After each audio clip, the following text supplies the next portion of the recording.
So I don't have time to micromanage them, nor do they need it. They know more about this than I do. They are the experts. I trust that they will go out, do a good job. And if they have any issues, they know they call me, and they'll call me like, hey, this is what the client asked. I think we need to do it differently or do this, right? So we have open communication, and I just kind of let them go until they need me and they know I'm here.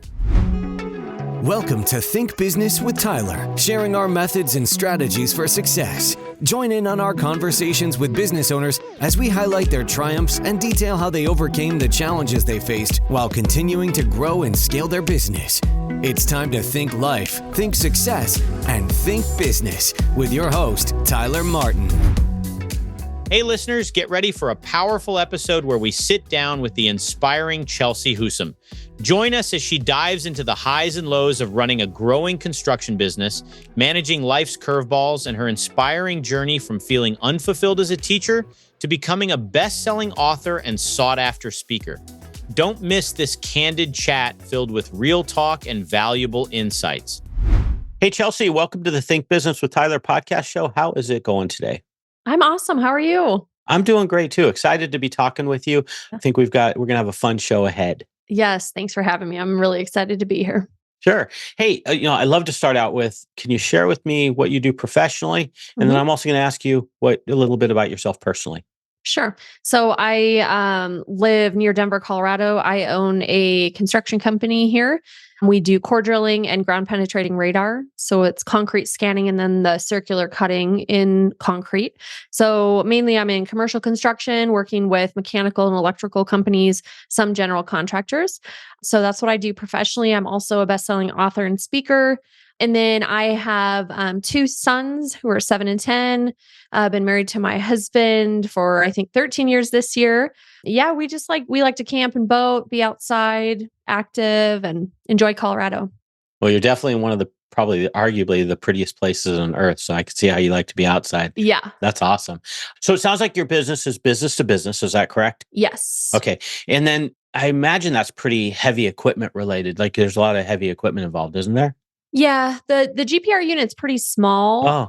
It's a very expensive machine, but it sends radar into the concrete, and they actually have to read the parabolas to know if there's something in the concrete besides concrete or not for safety. And then, the core rigs are pretty intense. They're pretty heavy duty, but I got some great employees, and they just bust it out. They're awesome. So that is cool.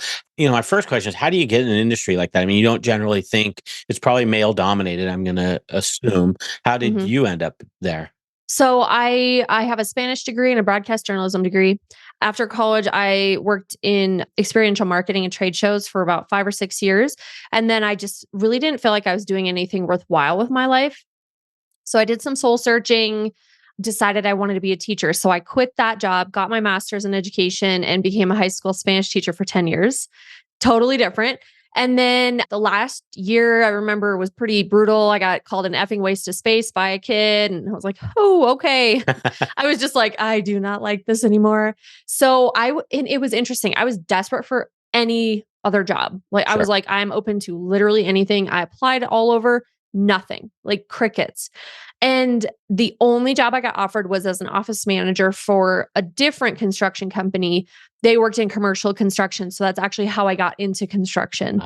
And then I started my company in March of 2020 and kind of just built the company that year. And then I worked that other job and ran my company until April of 22, actually. So finally stepped out and was like, I can't do this anymore. It is way too much. Yeah. So finally got to step out and just run my company. Does cash flow have you down? Profit not where you think it should be? Maybe it's the long hours. Let's meet to see if I can help. I bridge driving the financial performance of your business to hit growth and success targets. Book a complimentary meeting at meetforgrowth.com to get started now. Once again, that's meetforgrowth.com. I look forward to talking with you. And thanks for listening to the show. I can't do this anymore. It is way too much. Yeah. So finally got to step out and just run my company. Wow. So, it's interesting. So you said as a teacher, it sounded like the students were a little bit difficult. Mhm. I find it interesting, construction generally you think of as a male dominated industry.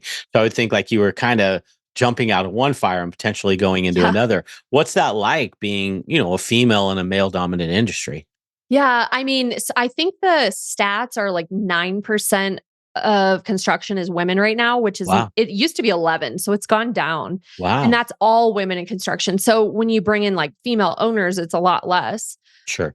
I really haven't had a hard time stepping into it. I've been received very well, and I really it's just I'm me and I'm myself, and people get to know me, my style. I'm really mellow, like our company and stuff really quickly. And I think they just appreciate that.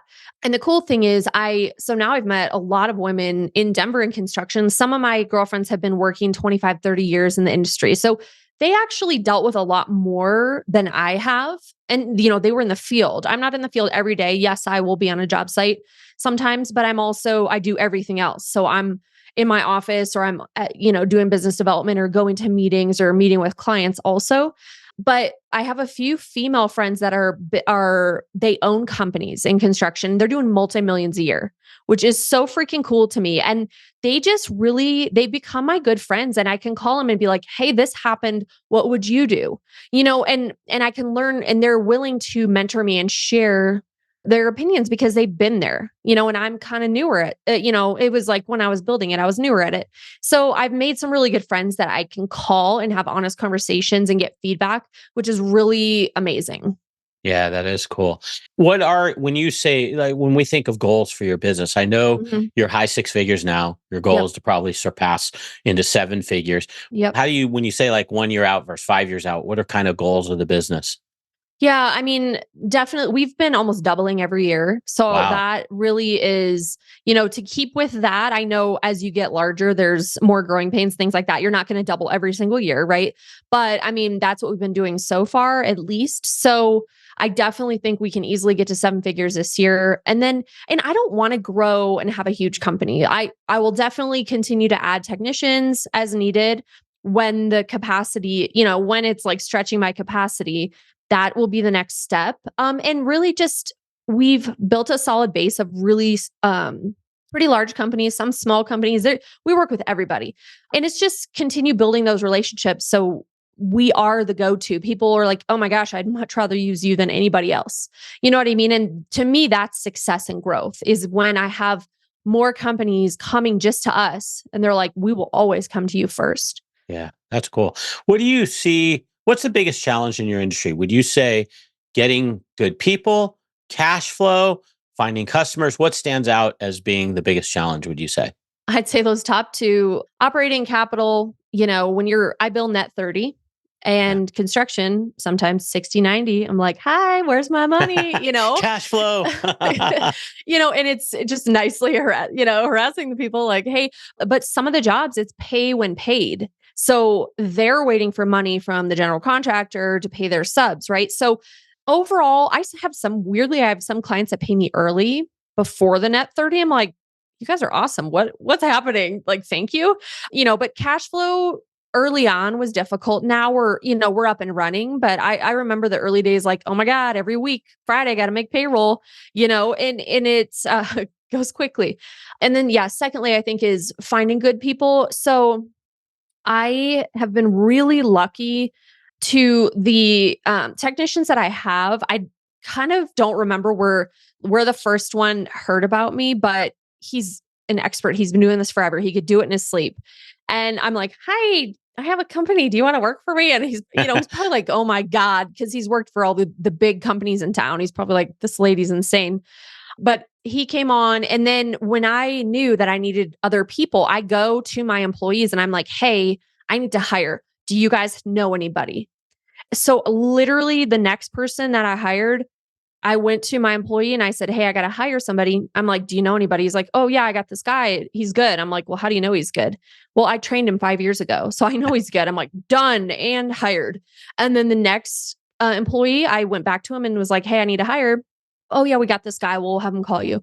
And, they either see our van on site and they come up and talk to my employees. And even now, you know, construction has those ebbs and flows, right? Where it's slammed and then it's a little slower. Last month, one of my employees texted me. He's like, hey, it's kind of slower everywhere. I've had numerous people call me saying, hey, are you guys hiring? So people are now just calling us asking if we're hiring, which is cool because they hear kind of about our culture. And I definitely do things very differently than the big companies for sure. And my employees are like, this is amazing. This doesn't happen elsewhere. I don't know why you do this, but we love it. Keep it up. Yeah, yeah. So two things. I want to backpedal to the cash flow. Any Mhm. tips that you've learned along the way in terms of managing cash flow? Is it sound like one thing was kind of staying in front of people that owe you money, but anything Yeah. else stand out that was useful as especially as you were in your early stages?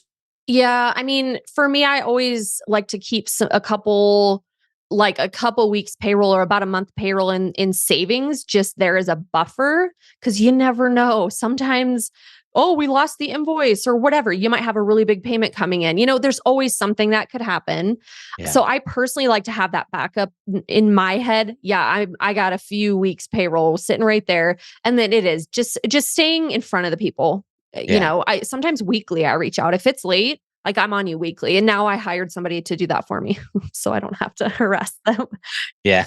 Yeah. Delegate. So that's it sounds like you're now in the next stage of your evolution is now it sounds like you can delegate a little more. Yeah. Yeah. I hired a part-time lady to help me send invoices and do like certified payroll, which is that's a whole different thing. So yeah, I literally do everything myself, minus Yeah. those things. So it's just at some point I can't physically do it all. If I'm on a site or I'm at a meeting or whatever, at an event for 4 hours, I have to come home and catch up. Yeah. Or I spent last year, I turned 40. So I was like, I want to go to Italy. I worked the whole time. I didn't have an employee to help me at all. I didn't have my part-time lady. So I literally spent 10 days in Italy and then I would come home to the villa Yeah. and work and catch up on everything. You know what I mean? And I've been in Mexico. That's kind of as people know, if you've built a business, that's where you start. And it is what it is. You make it work. Do you see yourself as someone as you continue to grow and scale that you can let go of things and be able to delegate so you're not so in the weeds of, having to come home or on vacation, Mhm. come back and having to work all day essentially to get stuff done? Yeah, I think I can. I mean, eventually, as long as I learned the hard way. When I started at the other construction company, I honestly got like 2 days of training and then I just got thrown in. And I was like, oh my God, what just happened? It was really rough. Now I know what I'm doing. So as long as I can train them well, and I'm really organized. So I'm like, okay, we're sitting here, you're taking notes, we're doing this a few times, and I'll help you as much as needed. But I definitely think that's where it's going eventually, probably in the next year, let's say, as I focus on other things also, I'm pulled in a lot of different directions. So yeah, I think if it's the right person and I trust them and know they're very hardworking, I think I will. I have to do that eventually if I want to keep doing other things or growing the business. Yeah, yeah. So now I want to go back over to your team. So it Mhm. sounds like you're building some reputation where people are now applying to you. What's your leadership style? One, and then two, what are your thoughts around retaining good people and making people feel like they're part of your company so they're hopefully staying with you a longer time? Yeah. So I'm super mellow, but I expect a lot. Like I'm very clear with what I expect, and this, I expect that we're working hard. We're actually out there caring and showing that we care what we do. We're experts. But I also my management style is I'm not a micromanager. So I sometimes I won't talk to my employees all day. I email them for the night before, tell them where to go. They each have their own van with their equipment. They just take it home at night.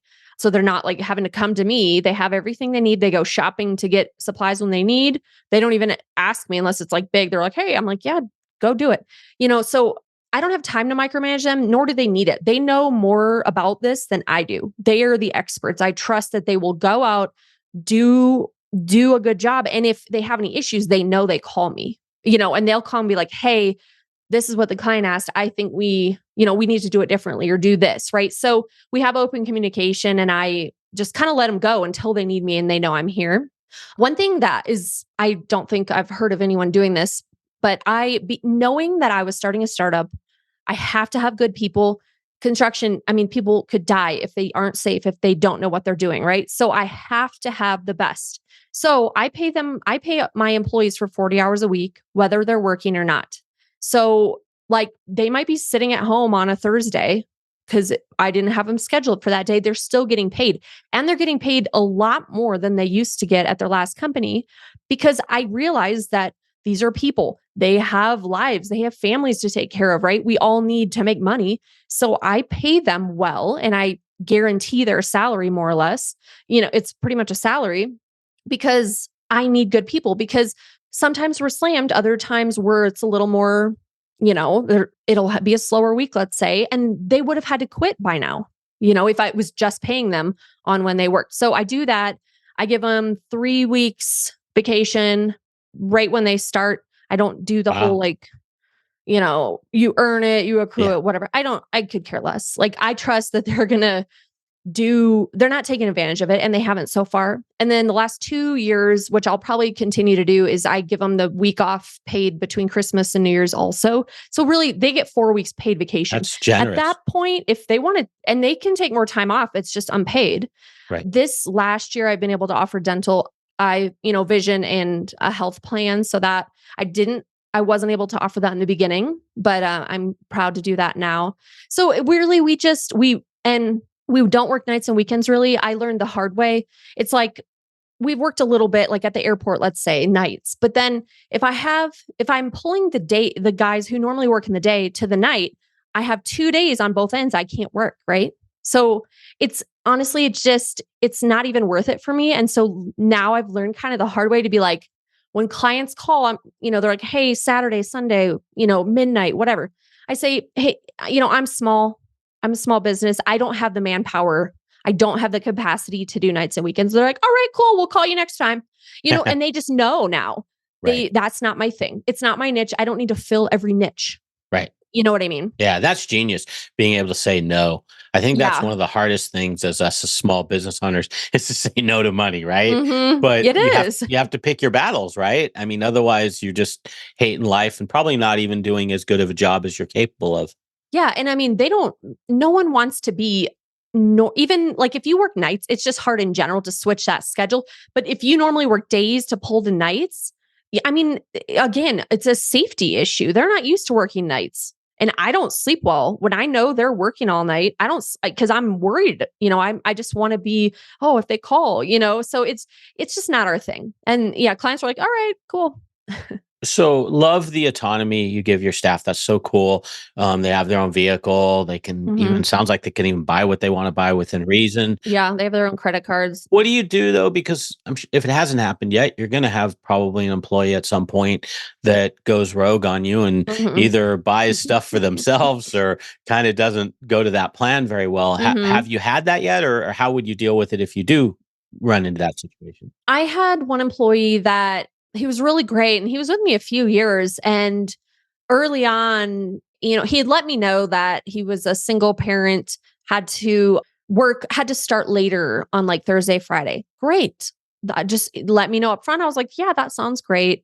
But as the years went on, it started getting later and later, and then having to leave at like noon or 1 to pick up kids from school. And I'm like, it got to a point where I felt like I was kind of being taken advantage of. Yeah. And so we just had the tough conversation and, decided like they were going to go work somewhere else that, just was a better fit. So, yeah. Yeah.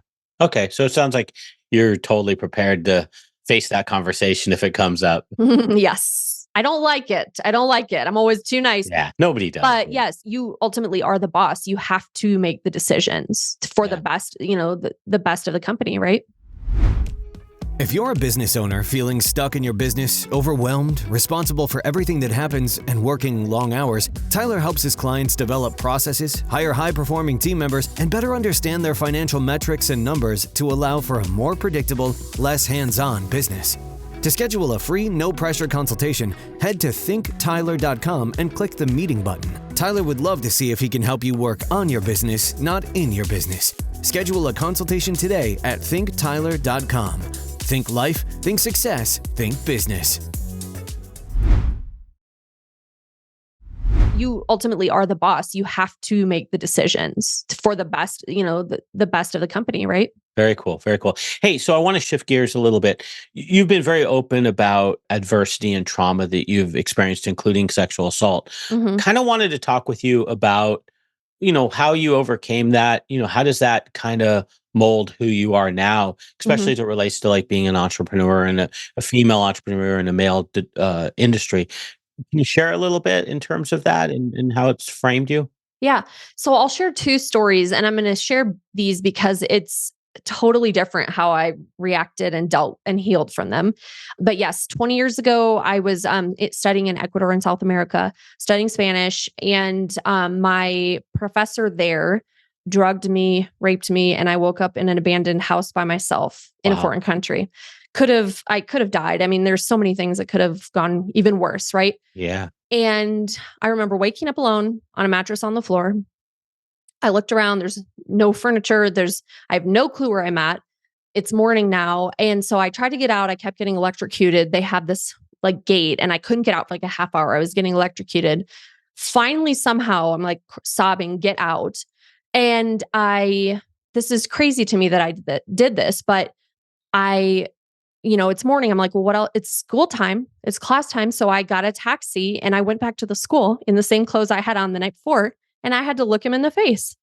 And I Wow. never told a soul at all. I didn't tell my parents. I didn't tell friends. I didn't tell anyone at the school, like no one for 20 years at all. Like I just this year started telling people. I told my parents, my husband, right? So I just shoved that down so deep. I locked it and I threw away the key. I think it was so traumatic. I pretended it didn't happen because I don't even know how I would have worked through that. So I did absolutely no healing at that time.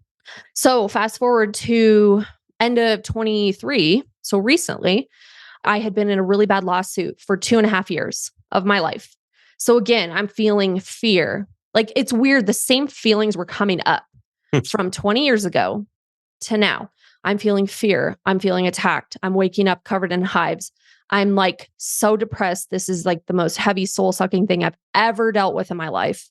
I'm having my kids ask me, Mom, when are we losing our house? Mommy, here's $12. You need it more than I do. Right. It's just to wake up, to like make it through the day, to be a mom, a wife, a business owner. I mean, it was just brutal, brutal. But the difference now, as a 40-year-old woman, I know myself. And I remember one morning I woke up, I'm like, I am not okay at all. Like, I am not okay. And I texted a girlfriend who's a therapist and I said, I need help. I'm not okay. She was like, I got you. So I relied heavily on her during that time. I quit drinking because I'm like, this is so hard. I don't need to be feeling like crap, Yeah. being hungover and that bringing my mood down. I need to get out in the sunshine. I need to move my body. I need to cancel some meetings or not go to every meeting. Like, who cares? At that point, I'm like, be gentle with myself because I Yeah. can't do it. I'm like hanging on by a thread anyway. Right. So it's interesting to me that, in two completely different situations, how I felt powerless and, depression, living in fear. Right. But now at least I'm a more evolved person and I've done the work on myself that to know like I'm not okay and I need to actually take care of myself to dig out of this or it's not going to happen. It feels like it'll break you when you're in it, right? But Yeah. for tough times, we all go through adversity. You have to take the steps to make your mind, your body feel okay if you want to move forward. Yeah. Lawsuits in particular can be soul sucking too, Oh, because they're horrible. you have to cut the big checks to the attorney. So that's Mhm. like, you get the knife and they twist it and Yep. then they just seem to drag on forever and ever and It's ever. horrible. And the things people say about you, you're Ugh. like, what? You can just sue apparently for anything. And Yeah. you're Oh yeah. like, Yeah. wow. It's brutal. Yeah. Well, good for you and how you chose to deal with, that type of trauma Thank and you. overcome it. I can't even imagine though being in the classroom with someone that, I don't even, it's stupid to me. I don't even know how I did that or why, but apparently it was just that traumatic that boom. I just Yeah. it was just like, that didn't happen. Yeah. Wow. How Wow. odd. Wow. Hey, on to a little bit lighter topic, just Hmm. shifting gears.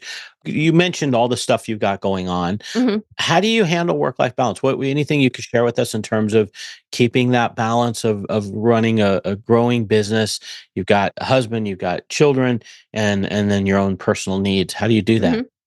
Yeah, I mean, it's hard as business owners know, there's like ebbs and flows, right? When it maybe needs more of your attention and the balance isn't as good, and then maybe you have more balance. But I mean, I think for me, it's really, I've realized what makes me feel good. What are the healthy habits that I focus on? So for me, I go to bed really early. I'm like a grandma practically. I'm a boring, boring old lady. I'm in bed by 9 at the latest. I get up at 5:30. I go right to the gym because being in construction, my phone could start ringing at 6 or 7. Yeah. Usually about 7 is like the official, you can call people time. But I've had texts and calls before. So I go to the gym first before like my family's still sleeping. That's for me. I need that, right? So that is a non-negotiable for me. Setting boundaries like I don't for meetings, for example, when I started my company, I have all these bankers and insurance people reaching out to me like, "Hey, can we grab a coffee and see how I can support you?" And I used to do it. Now I know what my time is worth. And it's not worth my time because guess what? I'm not in switching insurance or bankers because that is horrible. And I've done it before and I have zero plans to do it. So really it's a waste of their time and mine. So I know that now and I nicely say no. It's like if this meeting or event or whatever it is, if even if it's personal, if it's not moving your business forward or it's not moving your personal goals forward, then no, it's a no. You don't have to like explain it. No is a complete answer, right? And just finding like I work really hard, but I don't work 60 hours a week because I don't need to. I get in here, I bust it out, and then I go live my life. And yes, like I've said, I've been on vacation working. Will go up skiing with my kids on spring break. We'll ski and I'll come back and work while they're in the pool or whatever. You just kind of find a way to make it work. But you have to know what is important to you first in your life, make those the priorities, and then you can actually fill in the business around it. You can. You just have to be cognizant of it. Yeah. Yeah. That's great stuff. So it sounds like setting boundaries is a big one there. Yeah, for sure. And healthy habits. Yeah. Yeah, yeah. Okay, another question I have for you.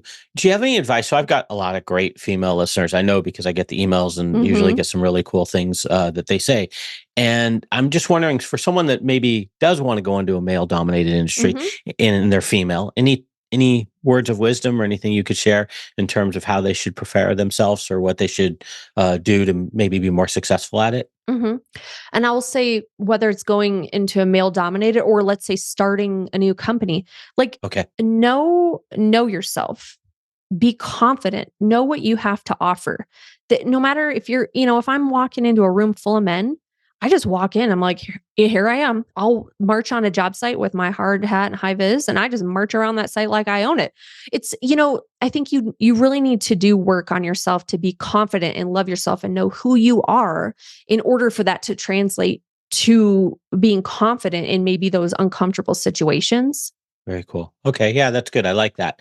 Anything you would have done differently, like now that you've had some experience running your business for a while in this Mhm. particular industry, or maybe you got all your experience when you were actually working for the other construction industry where you Mhm. were already kind of prepared, but anything like caught you off guard or like you must occasionally have some men that what is it, mansplain? Is that the term? Or do things where they seem like they know a little bit more than you. How do you Yeah. deal with that when that happens? Well, luckily with the other company, I learned a lot of things not to do. Okay. Like it was ran very poorly. And I'm like, oh my God, That's a good learner. it was really, I'm like, okay, and I'm going to come over here and my QuickBooks is going to be updated daily instead of going back for years. I mean, just all this stuff. You're like, how are you in business still? Like truly. But I'll get calls and people will be like, oh, well, what do you do for the company? I'm like, oh, I own it. And they're like, oh, okay, cool.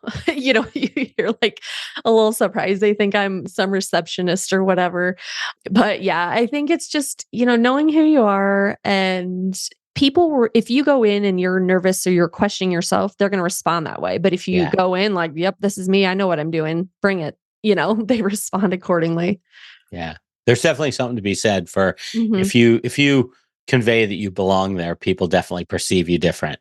For sure. And actually, I was at an event last week for women in construction, and we were having an interesting conversation and I've heard this from a few women. They will go on a job site and they'll be like the main person, the main person in charge or the boss on that site. Let's say they go there, they're the only female, they're standing in a group of men, and they like, let's say there's a female and a man from the same company. Well, they're all talking to the man, and then he's like, I don't know, ask her. But they're like, it's interesting that they never look at me first, thinking I know what I'm talking about. And they keep talking to the guy. And then he's like, no, but she's the one in charge. Like, talk over here. Right. So it's just interesting that that's just like an ingrained thing. Maybe it's not, I don't think they're trying to be rude or trying to do it on purpose, but they just don't assume that she's in charge. Right.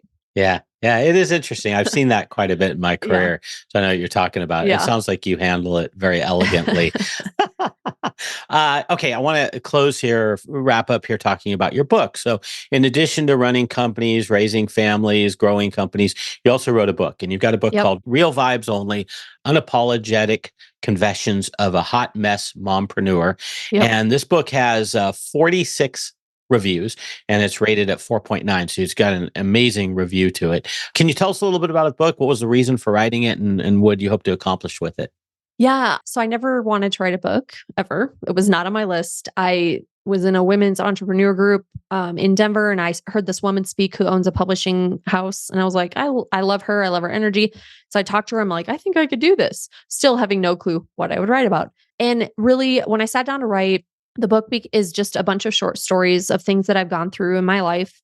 Some of them I mentioned, some are kind of lighter, some are in the middle, but it's just really, it's being real. Like the first chapter is, if you're a perfect mom, don't read this. And then I list all the crazy things my kids did that week, and like why I was crying in the bathroom, like why is this so difficult?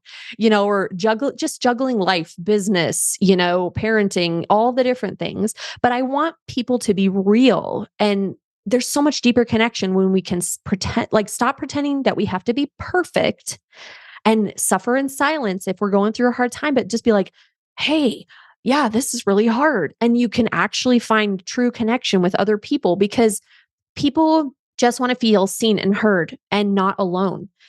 So I want to give permission to people to be like, whatever you've gone through in life, which I guarantee every person listening has gone through adversity. That's the guarantee of human life, of human existence. You can get out of it. You have to dig through it. So it's hopefully inspiring people to just be real, own their stories, and know that you can still go out and like chase your dreams, even when you're in hard times. I want people to know I'm not perfect, but I'm always trying to be better. Does cash flow have you down? Profit not where you think it should be? Maybe it's the long hours. Let's meet to see if I can help. I bridge driving the financial performance of your business to hit growth and success targets. Book a complimentary meeting at meetforgrowth.com to get started now. Once again, that's meetforgrowth.com. I look forward to talking with you. And thanks for listening to the show. I want people to know I'm not perfect, but I'm always trying to be better. Yeah. I love this sentence or two that's in the description of the book. It says, her extremely personal and vulnerable stories show us the beauty of embracing imperfections and adversity, and how they mold us into badass warriors. I love that. Yes, it's true. And I've had so many messages from people being like, thank you for just saying it. I've been feeling that way. It's like you're just talking to me, which I love. Yeah, that's awesome. Good job. I mean, writing a book is tough. So that's cool, especially when you're managing a growing business. I mean, that's just amazing. And you're on some trip, I think you said Italy, and you're working at night. Yeah. So it's like you're juggling a lot of balls there. Yeah. So, hey, your website, and I'll put this in the show notes, chelseahusum.com, chelseahusum.com, and I'll put the spelling in the show notes. If people wanted to reach out to you, is that the place you want them to go to, or anywhere else would be preferred? Yeah, I think that's the best way. You can find my social links. You can find info about the book, speaking, just all kinds of stuff, and connect with me. And honestly, if anything, resonated with you today, I love to hear people or stories, or if you're going through a hard time and need somebody to talk to, I am here. You know what I mean? I love helping people know they're not alone, and you got this.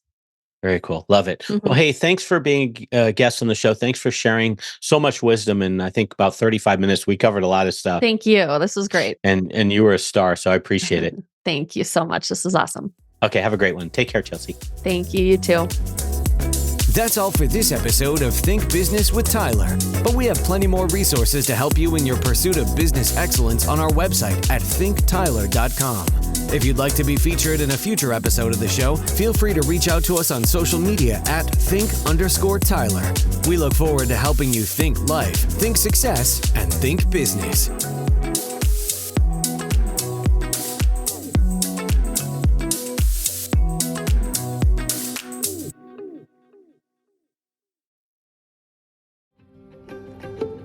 Have you ever wondered what actually happens in Congress every day? Stay informed on Capitol Hill's daily happenings with a concise, factual summary of the Senate and House of Representatives' activities from the previous session, free from bias, on the Congressional Record Daily Digest podcast.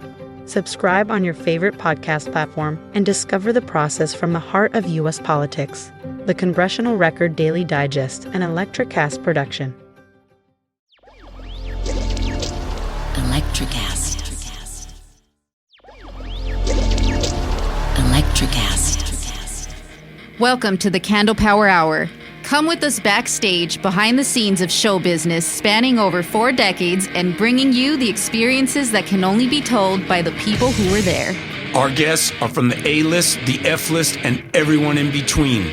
Get set for some of the most insane, hilarious, and inspiring stories you will ever hear. I'm Mercury. And I'm Diego. Your host for the Candle Power Hour. Electricast.